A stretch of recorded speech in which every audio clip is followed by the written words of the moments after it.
It was a cold spring morning in Winterfell, the kind where the air smelled of melting snow and smoke from the blacksmith's forge. Lord Eddard Stark stood by the godswood, his hands clasped behind his back, watching the heart-tree as if it might whisper back the answers to a question he hadn't dared voice aloud. Ravens had come from King's Landing again, more insistent than before. Not with threats, no. The Iron Throne had grown smarter since Rhaegar's fall and the Mad King's end. They no longer threatened the North with fire. They baited it with gold and titles. And the Starks, ever loyal, had obeyed. It began with Eddard's father, Rickard Stark. When summoned to King's Landing to answer for Lyanna's abduction, he went. Not with rage, but with protocol. He believed in order, in process, in fealty to the realm. The Mad King rewarded him with fire and Brandon with a noose. But here's where the tale twists from what you know. In this world, the North did not rise in rebellion. They did not cry out for vengeance. They bowed. Humbled, not broken, the Stark bannermen watched their lord's death and turned to their young heir with silent eyes. Eddard was barely of age. Maester Luwin whispered prudence. Sir Roderick muttered about survival. And so the North sent word. To King's Landing, Winterfell remains loyal. The sins of the father do not pass to the son. That one raven changed the fate of kingdoms. The Iron Throne, then held by the ghostly remains of Aerys Targaryen's authority, welcomed the North's compliance. Rhaegar, bruised and disillusioned, returned from the Trident battle to see the flames that consumed his father's reign, and the letters from the Warden of the North pledging loyalty. The rebellion stumbled but pressed on. Baratheon, Arryn, and Stark had splintered, and Robert Baratheon he fell. Not with glory, not with honor, but in a ditch outside King's Landing. His army collapsed without the North. Stannis fled to Dragonstone. Jon Arryn died defending the Eyrie. The war ended not with a bang, but a raven's message. The wolf bends its knee. Years later, the North thrived, but not with freedom. Winterfell became a quiet hand of the crown. The Starks ruled as they always had, but now under the watchful eye of the South. The bannermen spoke in hushed tones about betrayal, though no one dared say it aloud. Not when Eddard kept the peace, when the fields were fed and the children grew warm. Robb Stark was raised not as a king-to-be, but as a loyal noble. He learned of duty more than war. Sansa was promised to a southern lord from House Tyrell, an arrangement that pleased the crown. Ashria trained with scepters and needlework, never knowing the blade that would have once been her gift. Jon Snow still wore the look of a bastard, but now with the extra burden of being a Stark in a world where even loyalty was met with suspicion. Winterfell had become something colder than snow. It had become a vassal state, wrapped in woolen silence. When King Rhaegar finally ascended, he reigned with firelight eyes and a deep distrust for rebellion. He invited the lords paramount to court, and Eddard Stark went, not as a friend, but a symbol. He brought Robb with him to kneel before the Dragon King. They were received kindly but not warmly, the Lannisters whispered. The Martells smiled with knives behind their teeth. Even the Tyrells, gracious as ever, looked down their long noses. The North was loyal, and the South remembered what that cost. As the years passed and the realm settled into an uneasy peace, winter came. Not the metaphorical one, the real one. Cold winds howled down from the wall, and the ravens brought news darker than night. Something moved in the far north. The Night's Watch, already neglected, begged for help. But when Eddard sent men, the crown called it treasonous disobedience. The king's court demanded explanation. Why mobilize soldiers without royal consent? Eddard bent his knee again. The North, once proud, was now a loyal hound on a golden leash, and it began to suffocate. Jon Snow stood on the ramparts of Winterfell, watching as yet another wagon of grain headed south, taxed double for the crown's new project in Old Town. The small folk were hungry. The walls grew colder. But the crown's messengers kept arriving with smiles and seals, demanding more. And somewhere in the dark, a White Walker took another step forward. "Uncle," John said softly to Benjen, who had just returned from Castle Black, "if we don't stand for ourselves now, will there be anything left to kneel for?"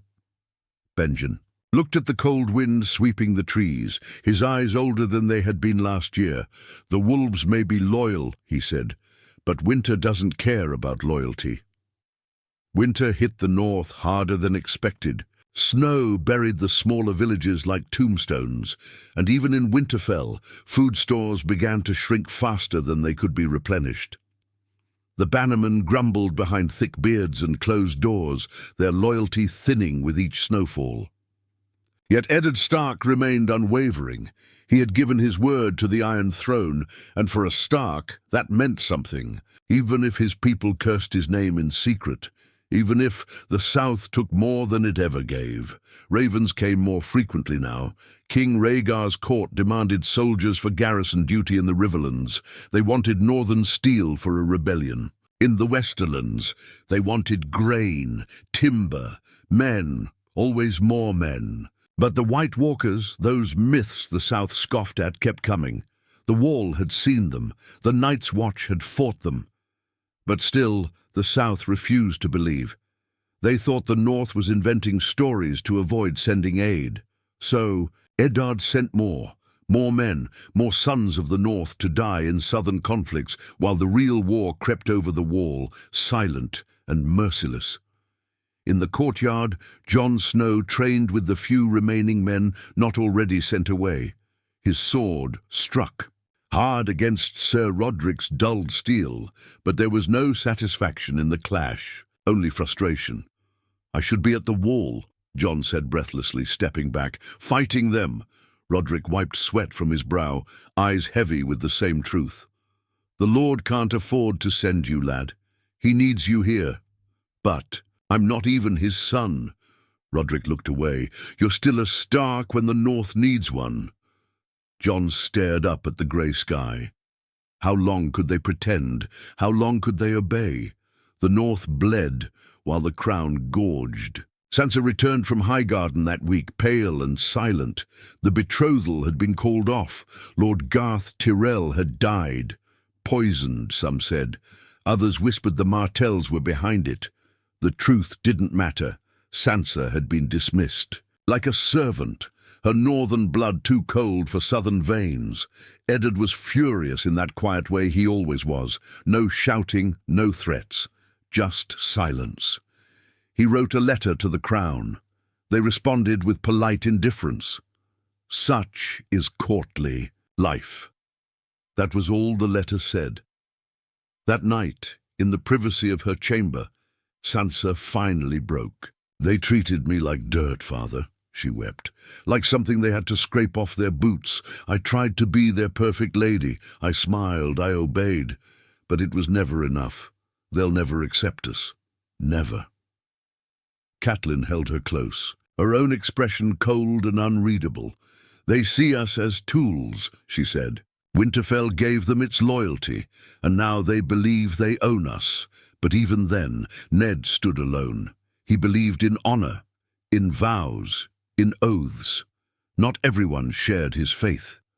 Robb met with the lords in secret, small lords, harsh men, the kind that sharpened axes rather than wore rings. Lord Karstark, Lady Mormont, Wyman Manderley. "The South does not suffer," Karstark growled. "They do not fight White Walkers. They do not bury their dead by the dozen. And still they want more of our grain, more of our warriors. And the king does nothing," Lady Mormont added, her voice sharp. "He hides in Old Town behind Valyrian texts and grand councils while the North freezes." Robb's fists clenched. He had grown under southern expectations, smiled when ordered, played the dutiful heir. But now he felt what the North always knew. The crown's wolves had become slaves in their own den. "If we march without my father's blessing," Robb said slowly, It will divide us. The South will call it treason." Wyman Manderley leaned forward. "And when the dead march, boy, what do you think treason will matter?" The next day Rob approached his father. The room was quiet, fire crackling low. Catelyn sat nearby, watching them both with tired eyes. "I want to send riders to the wall. Supplies, blacksmiths. We can't wait for King's permission." Eddard looked at his son, that strong jaw and sharp eyes that reminded him of Brandon. "No," he said. "The King will not see it that way. He'll call it defiance." "And is he wrong?" Rob stepped forward. "Tell me, father, when does loyalty become submission? When do we stop following orders that bury our own?" Eddard stood, slowly, heavy with the weight of years and burden. "When I gave my word, it was not to a man, it was to a realm, to order. If the North breaks faith, we become no better than those who tore Westeros apart for personal vengeance." Jon entered the room then, having heard too much already. "Then let me go," he said. "To the wall. Let me fight the real war." Eddard looked between them, his two sons, one true-born, one not, both asking to disobey, and for the first time, Eddard Stark didn't have an answer. The wind outside howled like a warning. The letter arrived just before dawn, its wax seal still damp, and the parchment smelling faintly of smoke and rose oil, a sign it had been rushed. It bore the royal crest, and its words were brief, but sharp enough to cut skin. "Lord Stark, we have learned of unauthorized mobilization of your men to the Night's Watch. This action is in direct violation of Crown orders. Such acts border on sedition. You are summoned to King's Landing immediately to answer for your conduct. King Rhaegar Targaryen." Catelyn read it twice, her lips tightening with every word. "They mean to humiliate you," she said at last. "To drag the Warden of the North before the court like a child being punished." Eddard stood silent, the letter still in his hand, eyes fixed out the window. Snow had begun to fall again, light but constant, never a good sign. "They mean to remind us who holds the leash." Rob rose from his chair at the long table. "You're not going, are you?" "I must. They'll punish you, or worse. The realm already sees the North as an inconvenience. This will be their chance to strip us of what little standing we have. It is exactly when the realm turns against us that we must hold to our vows," Eddard replied, but his voice lacked its usual steel. The fire of certainty was cooling into ash. Jon watched the exchange quietly. He hadn't spoken much since the last argument. He was preparing to leave for the wall with Benjen. No crown permission, no banners, just 2 horses and a quiet escape. Eddard had not forbidden it, but neither had he approved. "Let him go," Jon said finally. "If the king demands it, let him explain his own blindness to the court." Rob looked at his half-brother, surprised to hear him speak up in Eddard's defense. "He shouldn't have to." "No," Jon said, "but if he doesn't, they'll use this moment to turn the realm against us. And when the real war begins, we'll be alone." That night the family gathered in the great hall. No feast, no music, just bread, broth and firelight. Sansa kept her gaze low, still humiliated from her failed match in the south. Arya sat beside her, barely touching her food. Bran was absent, off training with Maester Luwin, unaware of the storm rolling in. "I must go," Eddard said finally. "There's no other way." "And if you do not return?" Catelyn's question was calm, but the silence afterward was thunderous. "Then Robb rules the North," Eddard said, "and you all must hold fast to what honor remains." But that very night a shadow fell on Winterfell. The king's men had already arrived. They didn't come with trumpets or banners. They came, in black, riding silently beneath the trees, gold cloaks from the capital wearing smug expressions and southern arrogance. At their lead was Sir Tyland Flowers, a bastard knight with Targaryen blood and no honor to his name. "We were ordered to escort Lord Stark to King's Landing," Tylan said smoothly in the courtyard, and to seize any materials deemed useful to the crown's cause. Materials? Catelyn asked sharply. What do you mean? Timber, steel, provisions. The North's resources are needed elsewhere. Arya reached for her small dagger. Her eyes like wildfire. Robb stepped in front of her. You come to take from starving people, he asked, while our dead pile up beyond the wall. Tylan smiled. Better dead than disloyal, my lord. Eddard stepped forward. You will not take what belongs to Winterfell without cause. I have cause, Tylan said. The king's seal. That's all I need. It nearly came to blood. The Northmen gripped axes.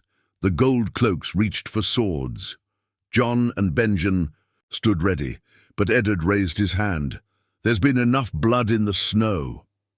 And so the Starks watched as Winterfell was robbed. Carts loaded with grain, blacksmiths ordered to melt steel for southern use. Even the ravens were seized. Communication, with the wall severed. Eddard left that morning under guard, riding slowly through the gates with barely a nod. He didn't look back at his family, because he knew if he did, he wouldn't be able to leave. The wolves watched their alpha vanish into the mist. Jon stood beside Robb on the ramparts. He's never coming back, Robb said. Jon didn't respond. His eyes were fixed north. Then we fight the war he couldn't. And if the crown calls it treason? Jon's voice was steady. Then let them call it what they want. Winter is coming either way. Eddard Stark reached King's Landing under the suffocating watch of gold cloaks. His arrival unannounced to the common folk, but heavily anticipated within the Red Keep. The streets stank of heat and filth, far removed from the purity of Winterfell's snow. And above it all, the Iron Throne loomed in the distance like a jagged threat, cold steel wrapped in history and blood.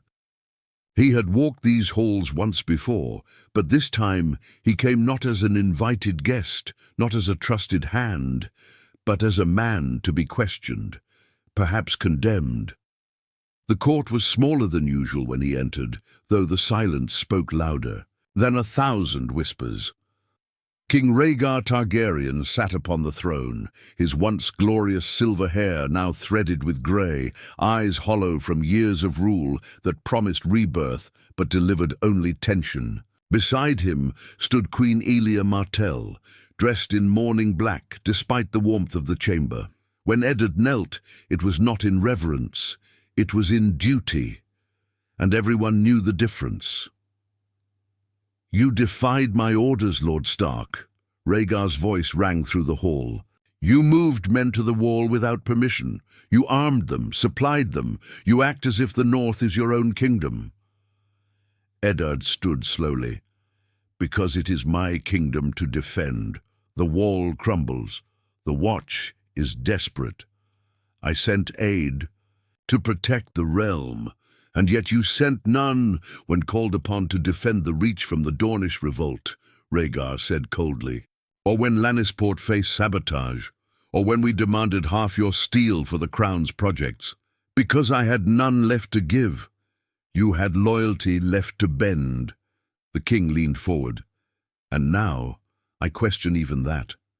The words were meant as a blade, but Eddard Stark didn't flinch.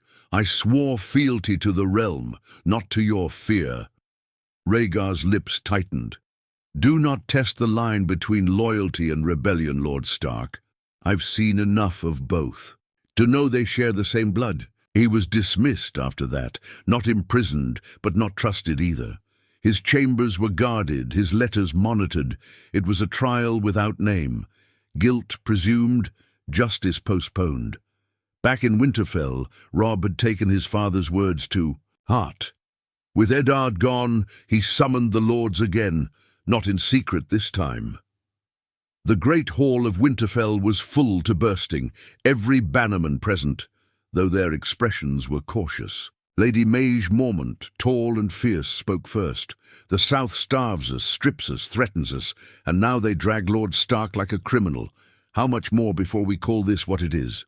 A war, said Lord Karstark, voice low. Wyman. Manderly stroked his belly. We were silent when they took our food.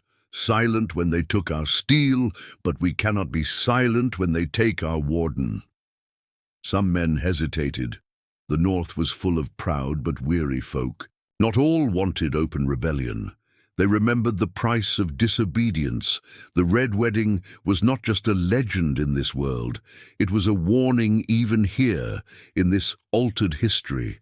But then Jon Snow entered the hall, dressed not in silks, but in leather and fur, dust still clinging to his boots. "They're coming," he said, voice carrying without shouting. "The Night's Watch sent word before their ravens were seized. There's a breach at the Shadow Tower. They're crossing." A hush fell like a blizzard. "How many?"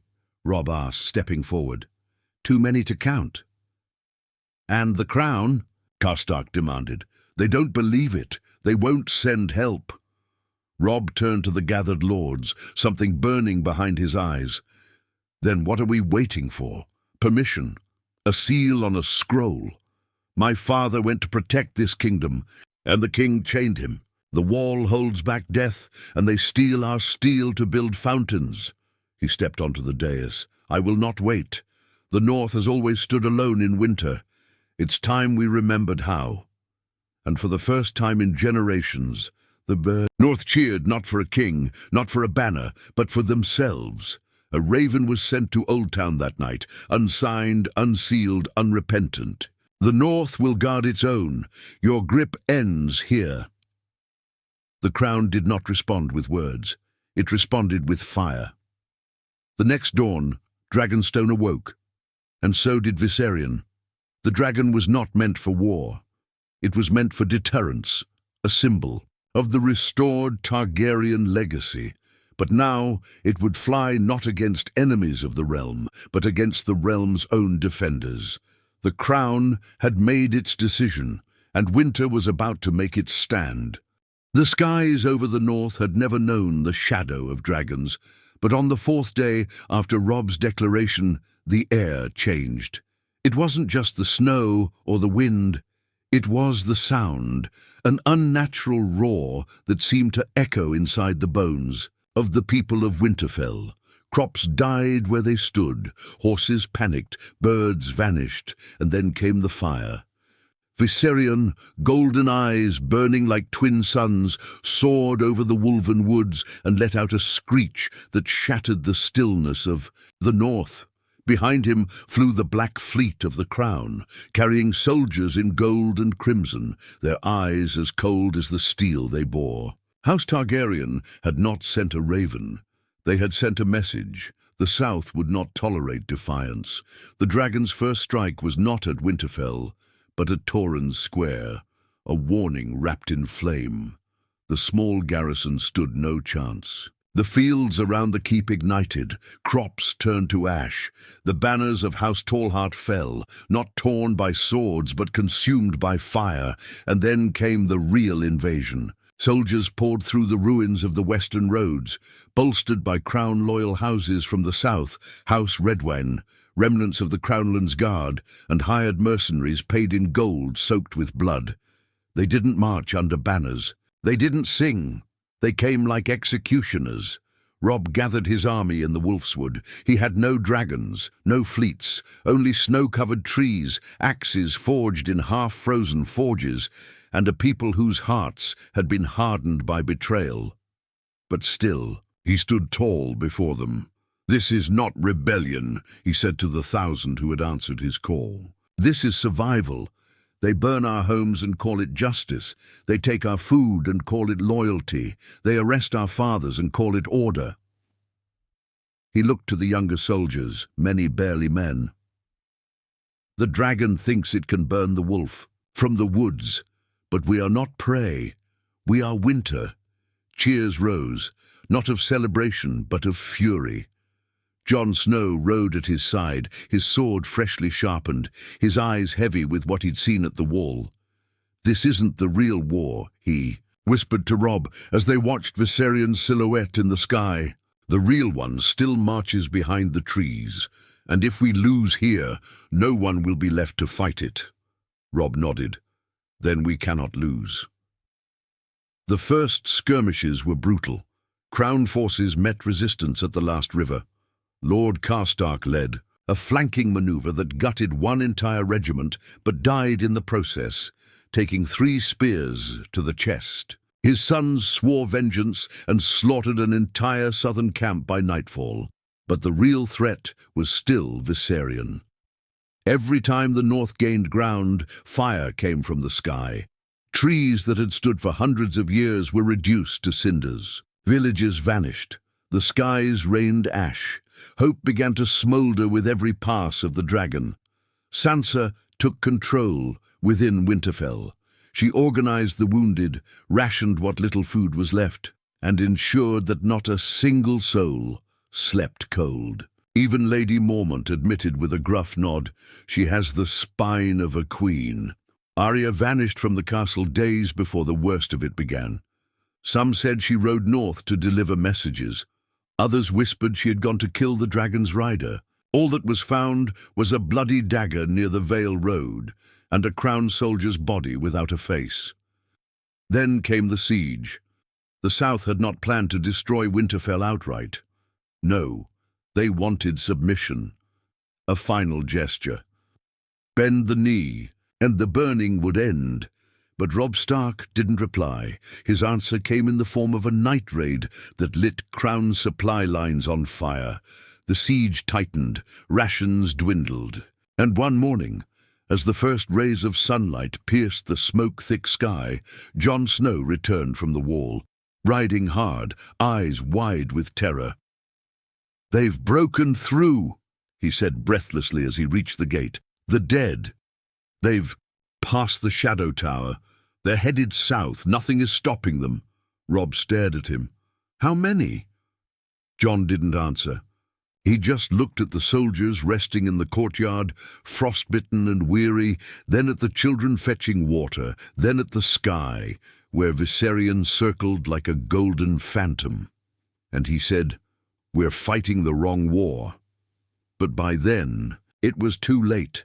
The dragon descended, and Winterfell braced for its reckoning. The walls of Winterfell groaned beneath the weight of frost and fire.